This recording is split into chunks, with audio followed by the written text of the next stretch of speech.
Hello my dear student,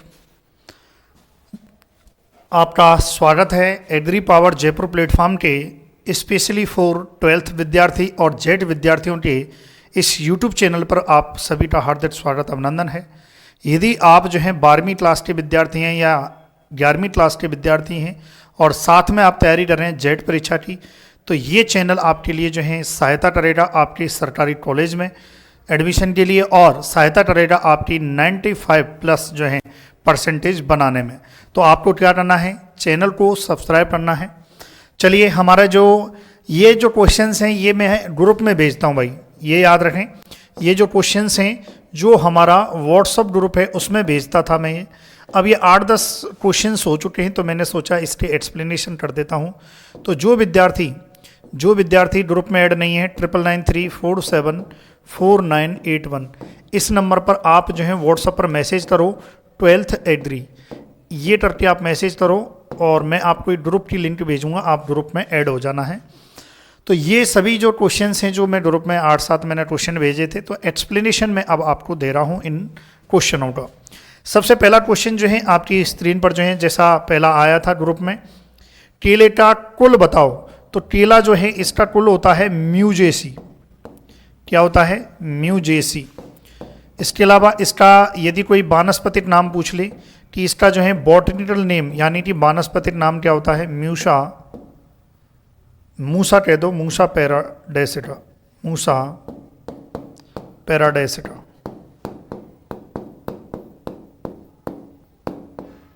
है ना, ये होता है। इसके अलावा क्रोमोजोम नंबर यदि आपसे पूछ ले कोई, केला में जो है 33 जो है क्रोमोजोम नंबर केला में होते हैं, ये आपको ध्यान रखना है। इसके अलावा जो है आपसे पूछ ले कि केले के खाने योग्य भाग के बारे में बताओ। तो खाने योग्य भाग जो रहता है यानी कि इंग्लिश में कहते हैं एडिबल पार्ट, क्या होता है जो है मीजो एंडोटार्प। इसका मतलब मध्य एवं अंतःफलवित्ती।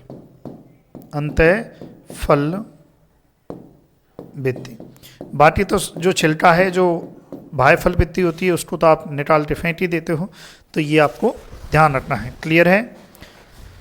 चलिए, उसके बाद जो है ये क्वेश्चन कंप्लीट हो गया अपना। देखो, ये क्वेश्चन जो है कंप्लीट हो चुका है।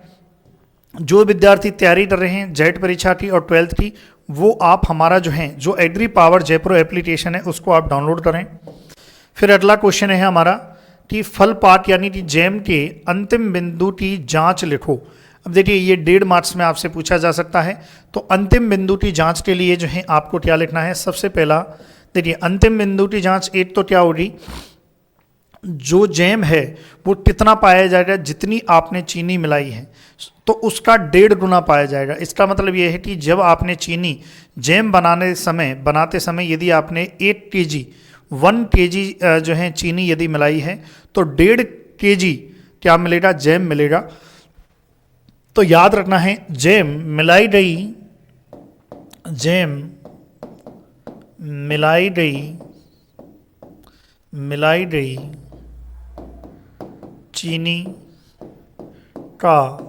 चीनी कह दो या शुगर कह दो, है ना, का लगभग 1.5 गुना भार का होता है। जैम में मिलाई गई चीनी का लगभग 1.5 गुना भार का होता है, ये आपको ध्यान रखना है। दूसरा क्या है कि इसमें क्या है, एक और कैसे पता लगाते हैं इसका अंतिम बिंदु कि भाई जेली पकड़ तैयार है। तो इसमें क्या करते हैं, जो उबलते हुए जैम की एक बूंद लेते हैं और बूंद को जो है पानी से भरा हुआ पात्र है उसमें वो बूंद जो है जैम की डालते हैं। डालने पर यदि वह बिना फैले पेंदे में बैठ जाती है, मतलब एक बूंद आपने डाली और वो पूरा फैली नहीं, वो सीधी की सीधी पेंदे में जाके बैठ रही, इसका मतलब ये है कि जो है जैम बनकर तैयार है। तो यहाँ पर हम लिख सकते हैं उबलते हुए जैम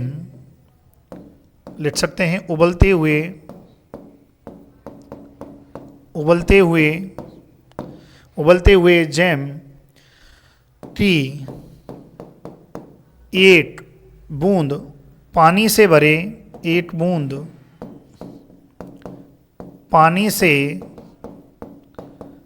भरे पात्र, पानी से भरे पात्र में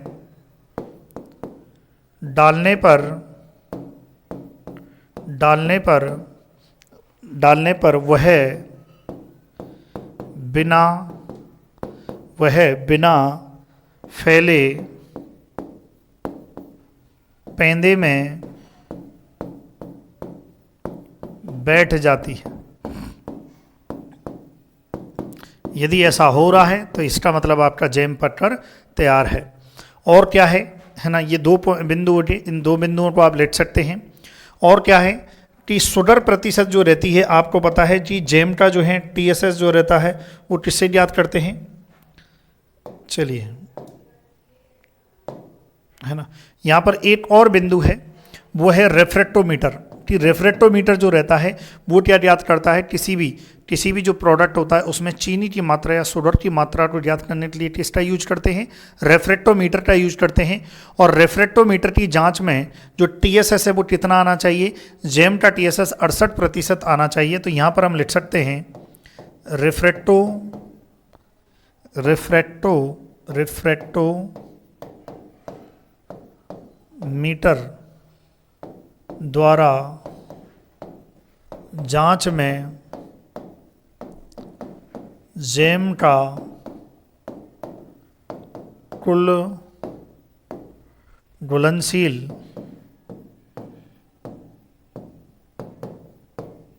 ठोस यानी कि जिसे हम कहते हैं TSS, है ना, TSS 68% होता है।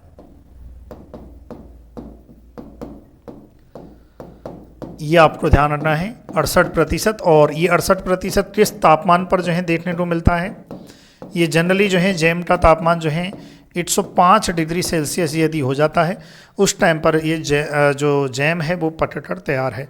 तो 3 चीज़ें हैं जो मेन हैं, मेजर हैं, जिसे हम पता लगाते हैं कि जैम जो है वो पटकर तैयार है या नहीं है।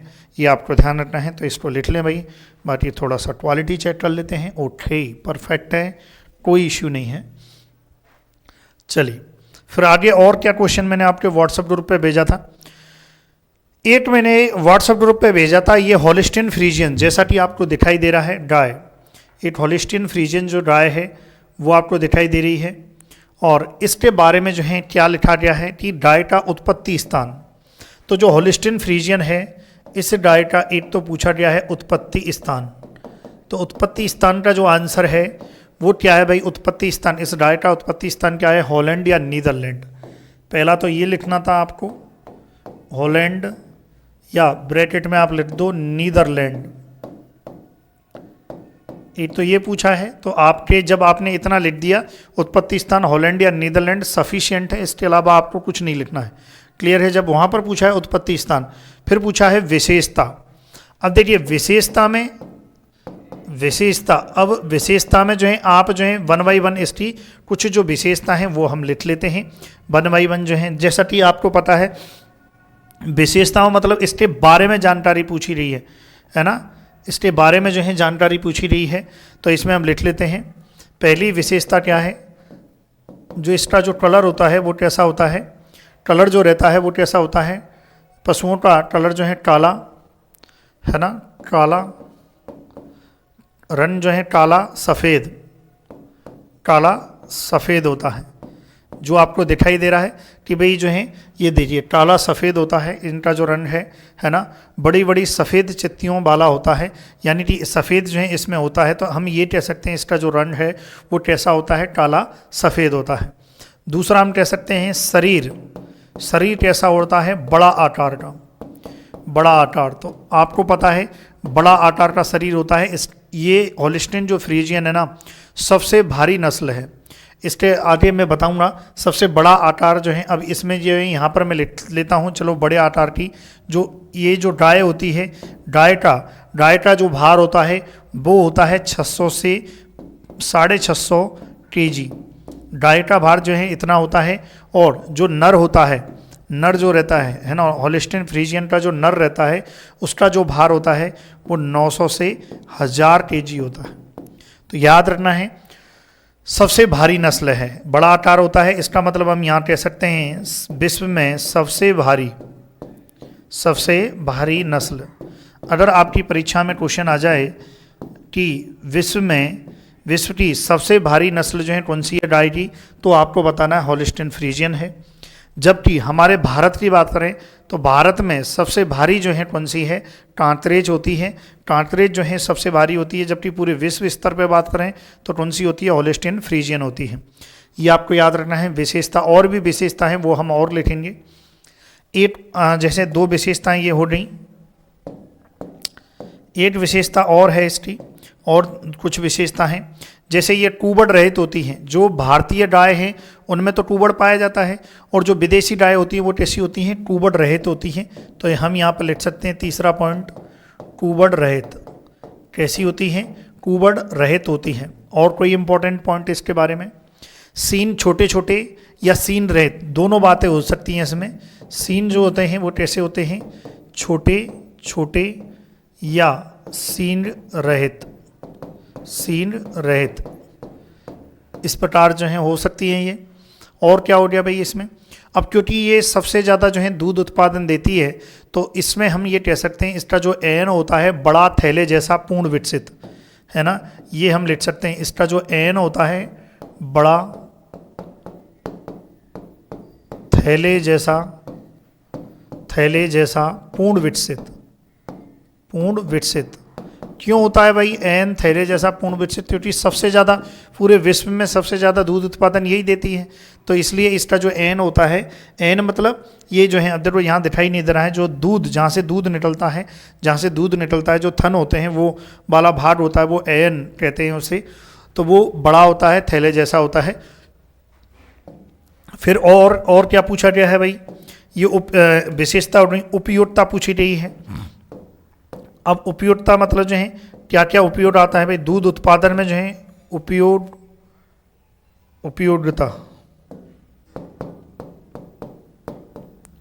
उपयोगिता के बारे में जो है बात करें कि उपयोगिता जो है इसकी क्या क्या है भाई, है ना। देखिए उपयोगिता में जो है आप 2-3 पॉइंट लिख देना उपयोगिता में। एक तो जो है दूध उत्पादन लिख देना उपयोगिता में। देखो इतना ही लिखना है आपको, शॉर्ट नोट्स के तौर पे ही लिखना है, अननेसेसरी ज़्यादा नहीं लिखना है। हॉलिस्टीन फ्रीजियन की नस्ल का गाय, हॉलिस्टीन फ्रीजियन नस्ल की गाय का दूध उत्पादन इतना होता है। इसकी बजाय आप सिंपल वे में इतना लिखो, एग्जामिनर को पता है किसके बारे में बात हो रही है, इसलिए आप इतना लिखो कि दूध उत्पादन जो है 5000 से 6000 लीटर प्रति ब्यात। अब उसको प्रति लिख दो या इस प्रकार का जो है स्लैश बना दो, है ना। ये हो गया। और क्या है भाई इसमें एक उपयोगिता में जो है बसा प्रतिशत किस में, पशु में नहीं, पशु के दूध में। किस में, दूध में जो है ना, दूध में बसा प्रतिशत जो है, ऐसा भी लिख सकते हो यहाँ पर दूध में बसा प्रतिशत, है ना। ऐसे भी आप लिख सकते हो 3.5 से 4%। कितनी भाई, 3.5 से 4% होती है, ये आपको ध्यान रखना है। उसके बाद जो है इसके जो बैल हैं वो कृषि कार्य के लिए अच्छे नहीं माने जाते हैं। ये भी एक उपयोगिता का भाग है कि इसके जो बैल होते हैं, बैल कृषि कार्य हेतु, इसके बैल कृषि कार्य हेतु अच्छे नहीं माने जाते, अच्छे नहीं माने जाते हैं। इसके जो बैल हैं वो कृषि कार्य हेतु अच्छे नहीं माने जाते हैं। तो ये भी आपको लिखना है, ठीक है लाडलो। तो इसको लिखिए आप। चलिए, हाँ थोड़ा सा जो है इसकी ब्राइटनेस और कम है। चलिए,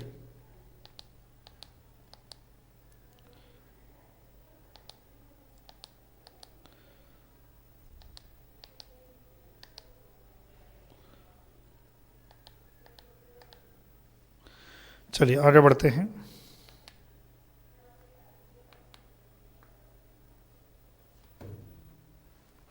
हाँ भाई अब सही है। चलिए ये हो गया। अब आगे बढ़ते हैं। ये हो गया भाई। चलिए अब अगला क्वेश्चन देखते हैं क्या कह रहा है। हाँ, मृदा में उपलब्ध जल की ऊपरी सीमा क्या कहलाती है। ये क्वेश्चन भी मैंने आपके व्हाट्सएप ग्रुप पे भेजा था। देखिए व्हाट्सएप ग्रुप पर जो भी क्वेश्चन भेजूंगा वो 100% मैं यहाँ पर यूट्यूब पर भी कराऊंगा। तो मृदा में उपलब्ध जल की ऊपरी सीमा, इसका मतलब समझिए कि मृदा में जल की ऊपरी सीमा होती है क्षेत्र क्षमता। ऊपरी सीमा से तात्पर्य क्या है उसको समझिए। ये कोई मृदा है, ये क्या है, मृदा है। इस मृदा में जो है कोई पौधा उग रहा है। इस पौधे को किसकी आवश्यकता है, जल की आवश्यकता है। किसकी आवश्यकता है, जल की आवश्यकता है। जल कहाँ से ले रहा पौधा, जल ले रहा मृदा से। जल कहाँ से ले रहा, मृदा से ले रहा। तो ये ऊपरी सीमा, मृदा में उपलब्ध जल की ऊपरी सीमा क्या होती है कि मृदा में इतना जल उपलब्ध होना कि जो पौधा है इसकी जो जल की आवश्यकता है उसकी पूर्ति हो सके। समझना, ये जो पौधा है जो मृदा में उड़ा है, मृदा में इतना जल होना चाहिए कि जिससे पौधे की जो जल की आवश्यकता है वो पूर्ति हो सके। और यही मृदा में जो जल जिस क्षमता पर उपलब्ध रहता है, मृदा में वह जल जो जिस क्षमता पर उपलब्ध रहता है उसे क्षेत्र क्षमता यानी कि फील्ड कैपेसिटी कहते हैं। तो याद रखना है, मृदा में उपलब्ध जल की ऊपरी सीमा फील्ड कैपेसिटी होती है, ये आपको ध्यान रखना है। और निचली सीमा जो है वो स्थायी म्लानी बिंदु होती है, ये आपको ध्यान रखना है।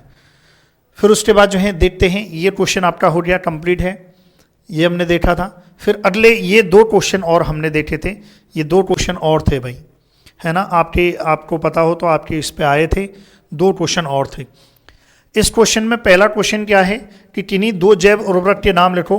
तो किन्हीं 2 जैव उर्वरक के नाम में जो है यहीं पर जो है मेंशन कर देता हूँ। एक तो क्या हो जाएगा भाई, एक तो आपके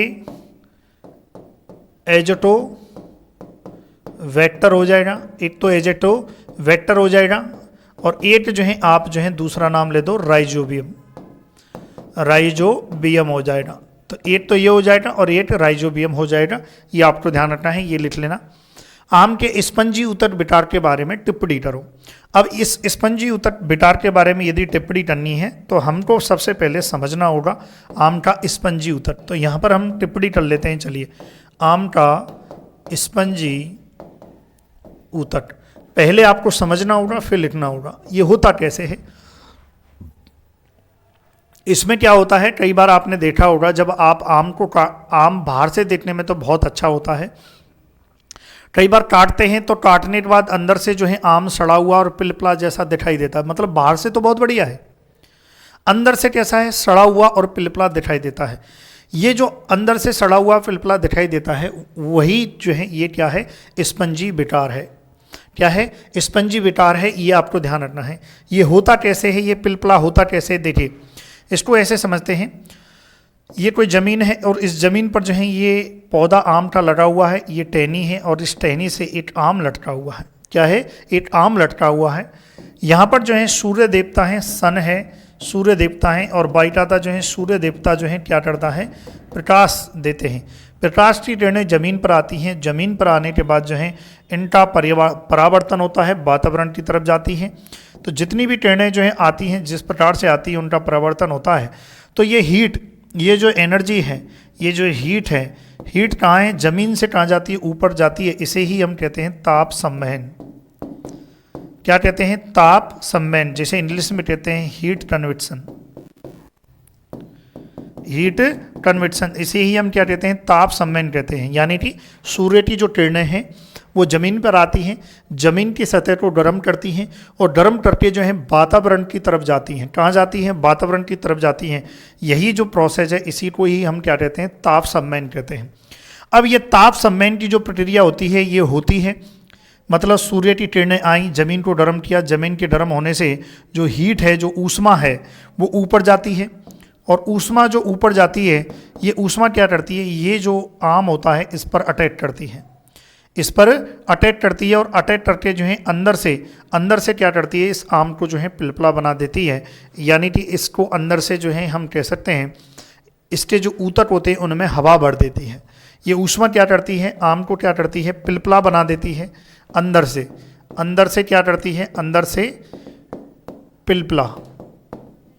और क्या होती है, जो इसके जो आम में जो ऊतक होते हैं, ऊतक जो होते हैं उनमें क्या है, हवा बढ़ जाती है, हवा बढ़ जाती है, मतलब फुसफुसे से हो जाते हैं, हवा भर जाती है, भर जाती है इसके अंदर के। मतलब बाहर से तो आम बहुत बढ़िया दिखाई देता है लेकिन अंदर क्या हो रहा है, अंदर गड़बड़ है। तो कई बार आपने देखा होगा, तो उसका कारण क्या है, यदि आपसे क्वेश्चन आ जाए कि स्पंजी ऊतक समस्या का कारण क्या है, तो कारण होता है, कारण यदि आपसे पूछ ले तो कारण क्या होता है, ताप संवहन होता है। Very very important. सबसे ज्यादा ये समस्या किस में देखने को मिलती है? आम की एक किस्म होती है जिसका नाम होता है अल्फांसो। अल्फांसो जो किस्म होती है आम की, जो है अल्फांसो जो किस्म होती है, जिसे हाफुस भी कहते हैं, जिसे हाफुस भी कहते हैं, इस अल्फांसो जो किस्म होती है इसमें मुख्य समस्या होती है। तो ये भी क्वेश्चन पूछा जाता है। क्या क्या क्वेश्चन हो रही? आम जो स्पंजी ऊतक है वो किसका बिटार है? ये बिटार है आम का। दूसरा क्वेश्चन क्या हो गया? आम का जो स्पंजी ऊतक है वो समस्या जो है किसकी है? अल्फांसो किस्म की जो है मुख्य समस्या है। तीसरा क्वेश्चन क्या हो गया? जो स्पंजी ऊतक है इसका कारण क्या है? इसका कारण होता है ताप संवहन। अब ताप संवहन क्या होता है ये मैं बता दिया आपको, ताप संवहन क्या होता है। क्लियर है भाई यहाँ तक?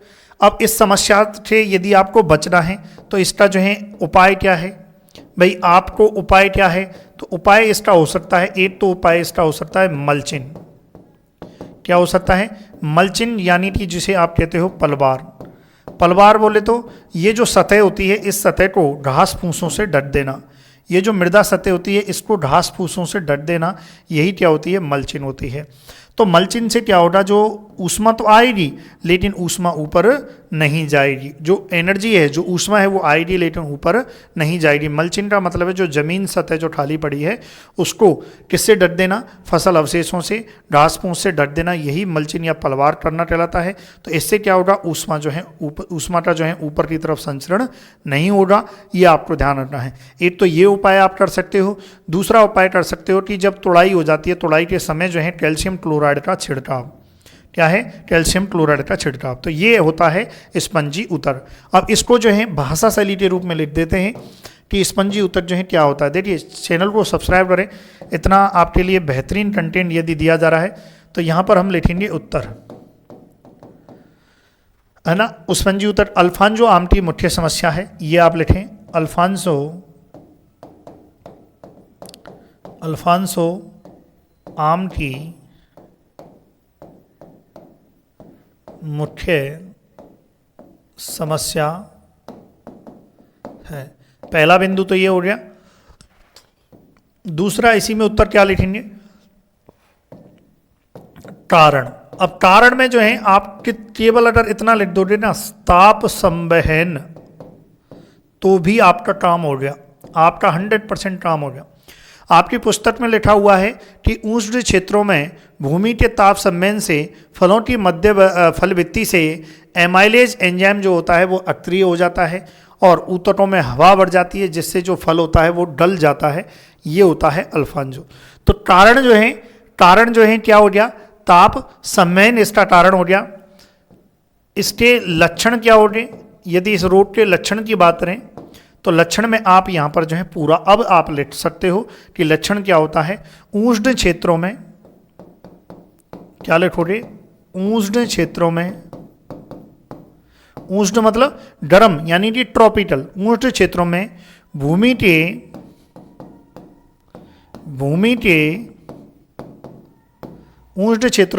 के ताप संवहन से,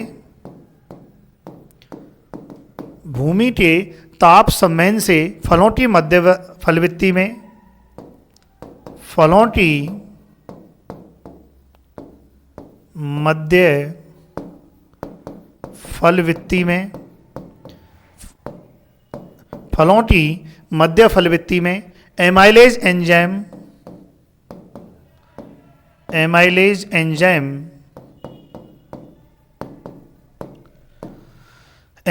एंजाइम अक्रिय हो जाता है। अक्रिय यानी कि इनएक्टिव हो जाता है। अब जब एमाइलेज एंजाइम जो है इनएक्टिव हो जाएगा तो ये काम नहीं करेगा। तो इससे क्या होगा? तथा ऊतकों में हवा बढ़ जाती है।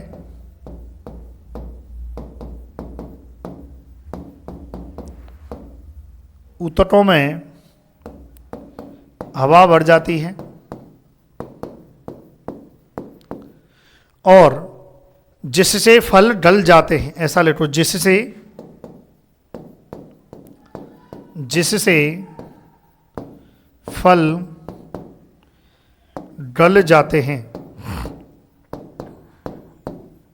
ये हो गया। फिर उसके बाद जो है इसमें इसके जो है उपाय लिख दो, नियंत्रण है ना, ऐसे लिख दो है ना, इसके जो है उपाय, नियंत्रण के उपाय ऐसे लिख दो, नियंत्रण के उपाय। उपाय में सबसे पहला तो आप लिख दो मल्चिंग, यानी कि पलवार, जो मैंने आपको समझा ही दिया। और दूसरा आप लिख दो कैल्शियम क्लोराइड का, कैल्शियम क्लोराइड जिसका 0.8% कैल्शियम क्लोराइड का छिड़काव। ये लो, क्लियर है। तो ये आपका जो है स्पंजी उत्तर जो है कंप्लीट होता है। तो वेरी वेरी इंपॉर्टेंट है, एग्जाम में आपसे पूछा जा सकता है, तो इसको आप परफेक्ट वे में लिखें। फिर हम देखेंगे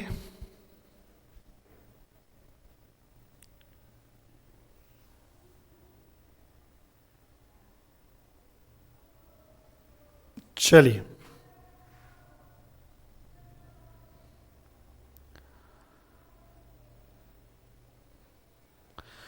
ये हो गया। अब आ जाइए अगला क्वेश्चन क्या है।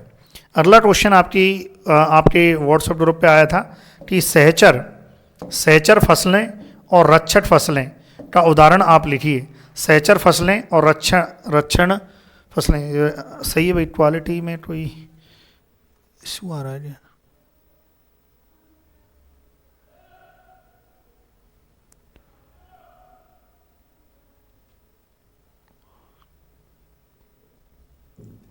चलिए ठीक है, सही दिखाई दे रहा है। तो इसमें जो है सहचर फसलें और रक्षक फसलें में अंतर उदाहरण सहित, अब या तो अंतर इस प्रकार से जो है लिख लो, या फिर आप एक के बारे में पहले लिख दो फिर दूसरी के बारे में। तो मैं क्या करता हूं, मैं पहले सहचर फसलों के बारे में लिख देता हूं। सहचर फसलें, एक काम करता हूं, कॉमनली जब अंतर पूछा है तो मैं ऐसे लिख देता हूं इसको, है ना, सहचर और रक्षक फसलें, है ना। ये इंसर्ट पेज कर लेते हैं और फिर हम इस प्रकार से लिख देते हैं। यहाँ पर जो है आपकी हो जाएंगी सहचर फसल, जिसे इंग्लिश में क्या कहते हैं, कॉम्पेनियन क्रॉप, कंपेनियन या कॉम्पेनियन ये बोलते हैं। और एक हो जाएंगी रक्षक फसल, जिसे हम कहते हैं गार्ड क्रॉप। देखिए सहचर फसल जैसा कि नाम है, नाम से विदित है, सहचर फसलें या और रक्षक फसलें, यानी कि सहचर फसलें वो फसलें जो साथ देती हैं दूसरी फसल का, यानी कि सहचर फसलें जो साथ देती हैं दूसरी फसल का, यानी कि इनकी जो उपज होती है वो समान होती है एकल एकल के। भाई ये किसके उदाहरण है, रक्षक फसल किसके उदाहरण है, ये अंतर सस्यन के उदाहरण है। अंतर सस्यन क्या मतलब, ऐसी फसलें जो एक साथ दो फसलें जो बोली जाती हैं उसे इंटरक्रॉपिंग कहते हैं, अंतर सस्यन कहते हैं। उसका एक हम कह सकते हैं, उसका एक उदाहरण है सहचर फसल है, रक्षक फसल है। अब सहचर फसल में जो है क्या होती है और रक्षक फसल क्या होती है लिखते हैं और फिर इसके बाद हो जाएगा। तो यहाँ पर जो है क्योंकि ये उदाहरण है कि इसका अंतर सस्यन क्या मतलब दो फसल एक साथ लेना, तो इसमें क्या करते हैं, कोई फसल है ए, देखिए इसको समझते हैं, सहचर फसल क्या होती है, ये कोई फसल है बी, इसकी कोई उपज प्राप्त हुई, उपज क्या प्राप्त हुई, इसकी कोई उपज है एक्स, इसकी जो उपज है कोई बी फसल है और इसकी जो उपज है वो क्या प्राप्त हुई वाई। एकल एकल फसल है, यहाँ क्या है एकल फसल, पहले हमने क्या ली एकल फसल ली, एकल फसल में हमने कोई ए फसल ली कोई बी फसल ली, ए फसल की कोई उपज एक्स आई और इसकी कोई उपज एक्स आई, तो इन दोनों को जब x प्लस वाई को हम जोड़ते हैं, x प्लस वाई इनकी उपज को जब जोड़ते हैं, उपज को जोड़ते हैं तो क्या प्राप्त होती है, जेड प्राप्त होती है, कोई जेड प्राप्त होती है। एक सामान्य बात। अब सहचर फसलों में क्या करते हैं, यदि इन फसल को, यदि इस ए और बी फसल को दोनों को एक साथ बोए पंक्तियों में, पंक्तियों के आधार पर जो है दो पंक्ति ए टी और दो पंक्ति बी टी, इस प्रकार से यदि बोएं और इनकी उपज लें, ए की उपज क्या आ जाएगी, एक्स आ जाएगी, और बी की उपज क्या आ जाएगी, वाई आ जाएगी। और जब इन उपज को जोड़ें तो ये भी कितनी प्राप्त होती है, जेड। यानी कि पहले जो उपज प्राप्त हो रही थी एकल फसल से, आपने किसी एक खेत में ए बोया, दूसरे खेत में बी फसल बोई, फिर हम क्या कर रहे हैं, इन दोनों फसलों को एक ही खेत में जो है हम बो रहे हैं। खेत यहाँ पर कितना लिया, 8 हेक्टेयर खेत लिया, तब हमने बोया। यहाँ पर 8 हेक्टेयर जमीन ली। अब यहाँ पर हमने क्या लिया, 2 हेक्टेयर जमीन ली। जमीन बराबर हो रही, यहाँ भी 2 हेक्टेयर और यहाँ भी 2 हेक्टेयर जमीन बराबर हो रही। अब इस पर आपने क्या किया, पहले तो आप एकल फसल ले रहे, एक फसल एक खेत में, एक फसल एक खेत में। अब की बार क्या किया है, दोनों को फसलों को मिलाकर आपने बोया है, और बोने से आपने जो है इसका जो परिणाम निकला है, परिणाम क्या निकला कि जो उपज एकल बोने में जो आ रही थी, वही उपज साथ में इंटर क्रॉपिंग करने में, अंतर ससन करने में भी आती है। तब हम इसे क्या कहते हैं, सहचर फसल कहते हैं, है ना।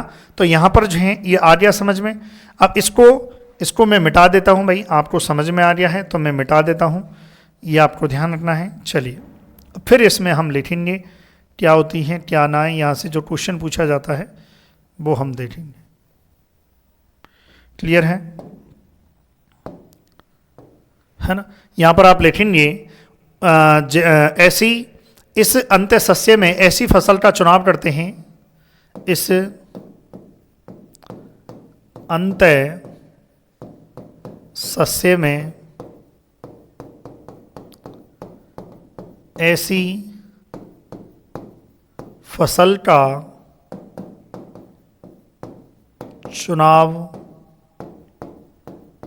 करते हैं, अंत्य सस्य में ऐसी फसल का चुनाव करते हैं जिनकी उपज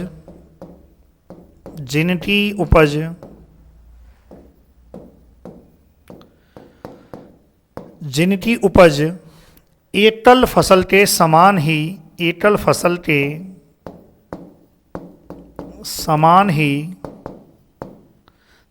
ही प्राप्त होते हैं।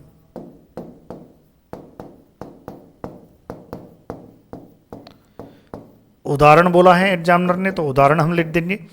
इसका जो है उदाहरण क्या होगा, मक्का की 2 पंक्तियों के बीच, मक्का की 2 पंक्तियों के बीच, मक्का की 2 पंक्तियों के बीच उड़द की 2 पंक्तियां लगाना, उड़द की 2 पंक्तियां, है ना, उड़द की 2 पंक्तियां। और क्या उदाहरण हो सकता है इसका, जैसे कि गन्ना प्लस आलू, गन्ना प्लस आलू, ये भी सहचर का है। रक्षक फसल क्या होती हैं, जो किसी फसल के चारों तरफ जो लगाई जाती हैं वो रक्षक फसल होती हैं। तो इस वर्ग में मुख्य फसल को खेत के मध्य में बो देते हैं, इसमें मुख्य फसल को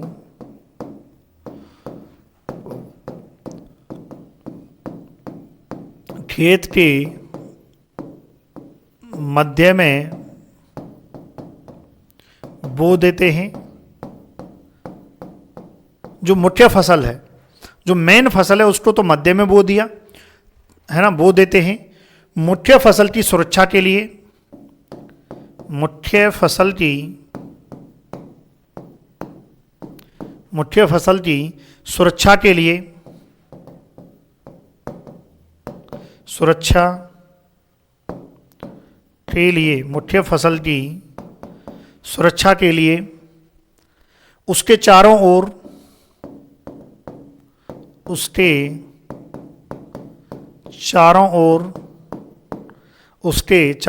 10 से 15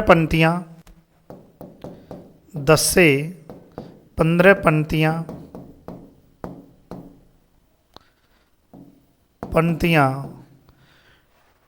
गौड़ फसल की बो देते हैं। गौड़ यानी कि सेकेंडरी, इसको हम कह सकते हैं सेकेंडरी, मेन फसल और सेकेंडरी फसल, ऐसा हम कह सकते हैं। गौड़ फसल की बो देते हैं। क्लियर है। तो ये होती है जो है रक्षक फसल। इसका उदाहरण है गन्ने की फसल के चारों ओर सनई। उदाहरण क्या है? गन्ने की फसल के चारों ओर सनई। देखिए ऐसा क्यों करते हैं? ऐसा इसलिए करते हैं, कोई भी जो रोड है, कोई भी जो कीट है, इसका प्रकोप मध्य की जो फसल होती है उस पर ना पड़े, जो मुख्य फसल होती है उस पर ना पड़े। जो भारी जो फसल होती है वो रक्षा करती है, इसी बात से तो रक्षा करती है।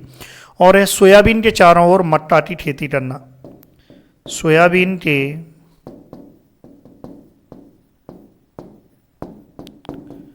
चारों ओर मक्का की खेती करना। क्लियर है? ये दोनों फसलों में जो है अंतर है। चलिए, क्लियर है? तो इसको आप लिखें।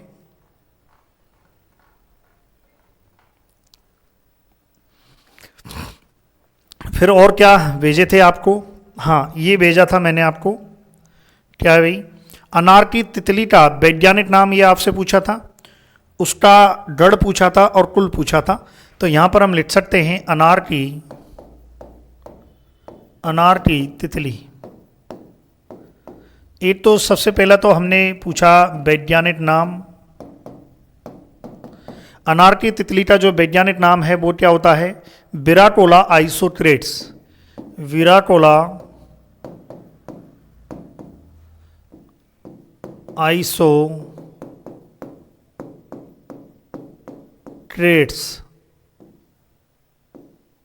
है ना, ये होता है। या ड्यूरोरिट्स, है ना, ड्यूरोरिट्स जो है ये भी एक नाम है, इसमें जो है ये भी लिख सकते हैं ड्यूडोरिट्स। ये ब्राचोला की जगह क्या लिख सकते हो? ड्यूडोरिट्स, ये भी लिख सकते हो। बाकी आइसोक्रेट्स जो है हो जाएगा। फिर उसके बाद जो है क्या है? डड, है ना, इसका डड क्या हो जाएगा? लेपिडोप्टेरा। लेपिडोप्टेरा, ये हो गया। फिर उसके बाद जो है क्या है? कुल लाइटेनिडी। कुल क्या है? लाइटेनिडी, है ना। जो विद्यार्थी नए हैं चैनल को सब्सक्राइब कर देना भाई। लाइटेनिडी, तो ये आपको ध्यान रखना है। तो ये आपका क्या हो गया? अनार की तितली के बारे में कंप्लीट जानकारी हो रही, लड़ लो। क्लियर है? ये क्वेश्चन आपके आया ही था। चलिए,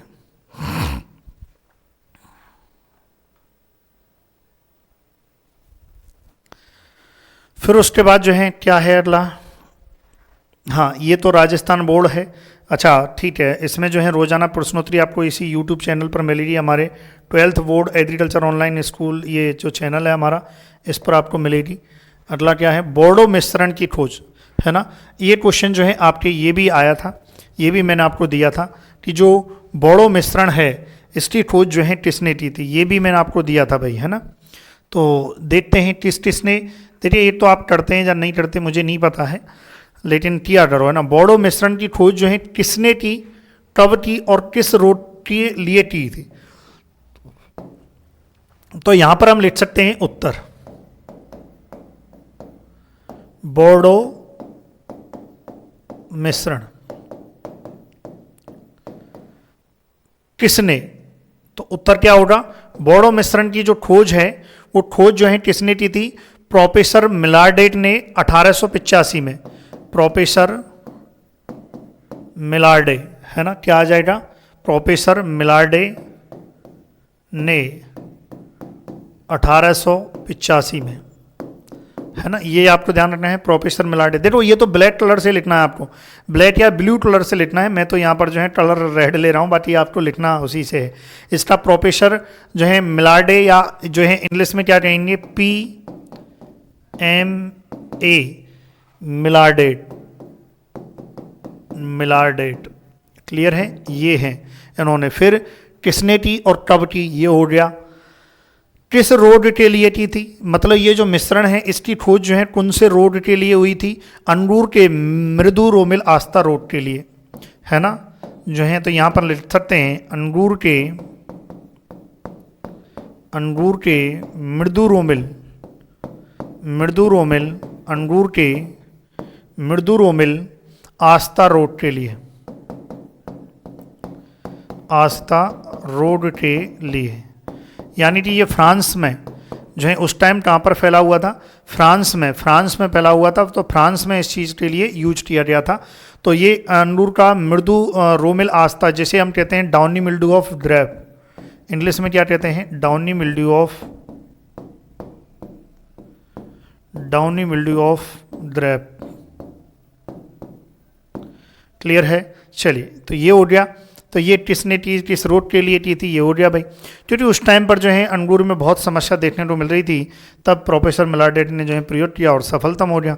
इसमें जो है बोर्डो मिश्रण में क्या क्या लेते हैं, एक तो लेते हैं नीला थोथा, चूना और पानी, इसका अनुपात लेते हैं, एक निश्चित अनुपात लेते हैं। किस का, नीला थोथा, चूना और पानी। अगर आपसे कोई पूछ ले कि बोर्डो मिश्रण में क्या क्या कंपोनेंट लेते हैं, क्या क्या लेते हैं, नीला थोथा, चूना और पानी, नीला थोथा, चूना और पानी।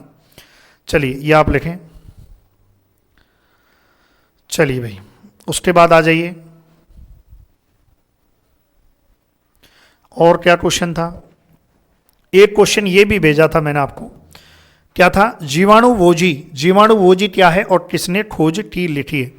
तो जीवाणुवोजी क्या है, उत्तर लिखते हैं। जीवाणुवोजी क्या है, जीवाणुवोजी एक वायरस होता है। जीवाणुवोजी जिसे इंग्लिश में कहते हैं बैक्टीरियोफाज। तो बैक्टीरियोफाज क्या होता है, एक विषाणु होता है, एक वायरस होता है जो जीवाणु कोशिकाओं को संक्रमित करते हैं। तो हम यहाँ पर लिख सकते हैं जीवाणुवोजी क्या है, जीवाणुवोजी एक वायरस है जो जीवाणु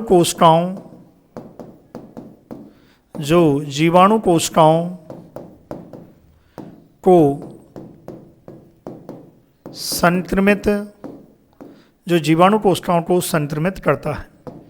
जब ये पूछा गया कि जीवाणुवोजी क्या है, तो बता दिया जीवाणुवोजी एक वायरस है जो जीवाणु कोशिकाओं को संक्रमित करता है, जीवाणु कोशिकाओं को मारता है।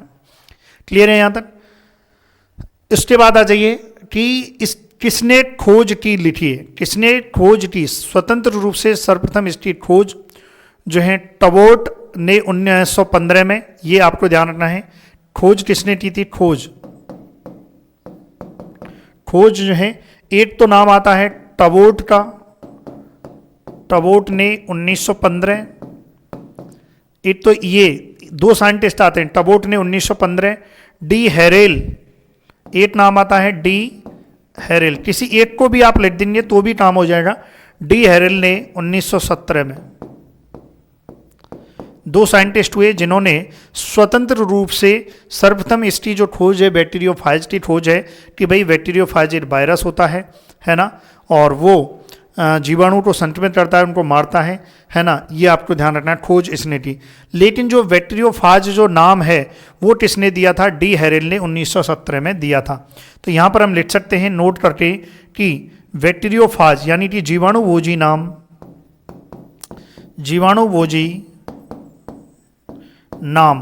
जो नाम दिया है वो नाम किसने दिया था, ये नाम दिया डी हैरेल ने 1917 में। तो याद रखना है जीवाणुवोजी बैक्टीरियोफाज क्या है, किसने खोजा, टबोट ने 1915 में, डी हैरेल ने 1917 में। जीवाणुवोजी जो नाम है वो किसने दिया है, डी हैरेल ने दिया है। तो ये आपके जो हैं ये आपके कंप्लीट होते हैं। तो ये जो भी क्वेश्चन मैंने व्हाट्सएप पे भेजे हैं वो कंप्लीट होते हैं। अब जो भी नए क्वेश्चन आएंगे उसकी वीडियो मैं अलग से और डाल दूंगा। तो आप हमारे व्हाट्सएप चैनल पर बने रहें, आप हमारे टेलीग्राम चैनल पर बने रहें। जो विद्यार्थी नए हैं मैं बता चुका हूँ, आप जो है क्या करना है, व्हाट्सएप ग्रुप में आपको ऐड होना है, व्हाट्सएप ग्रुप। नहीं तो आप हमारे टेलीग्राम चैनल पर आप हो जाइए। एक तो आप जो है व्हाट्सएप ग्रुप में, या फिर आप जो है चाहे तो आप हमारे टेलीग्राम चैनल है और टेलीग्राम चैनल की लिंक जो है वो डिस्क्रिप्शन में दी हुई है, वहाँ आप ऐड हो जाएं। व्हाट्सएप ग्रुप में ऐड होने के लिए आप मुझे मैसेज कर सकते हैं 9993474981। इस नंबर पर व्हाट्सएप पर आपको लिखना है 12th हैदरी और मैं आपको एक ग्रुप की लिंक भेजूँगा, आप उस ग्रुप की लिंक में ऐड हो जाना। क्लियर है। और हमारा जो कोर्स है, जो 12वीं कृषि विज्ञान का जो है 12वीं का जो कंप्लीट कोर्स है वो 2500 रुपये का है और जेड का जो कोर्स है वो भी 2500 रुपये का है। यदि आप दोनों को सम्मिलित रूप से आप लेते हैं तो 3500 रुपये का हमारा कोर्स है। क्लियर है प्यारे विद्यार्थियों। तो चलिए मिलते हैं नेक्स्ट क्लास में। वीडियो को लाइक कर देना, चैनल को सब्सक्राइब कर देना और वीडियो को शेयर भी कर देना। Thank you so much for watching video. Thank you so much.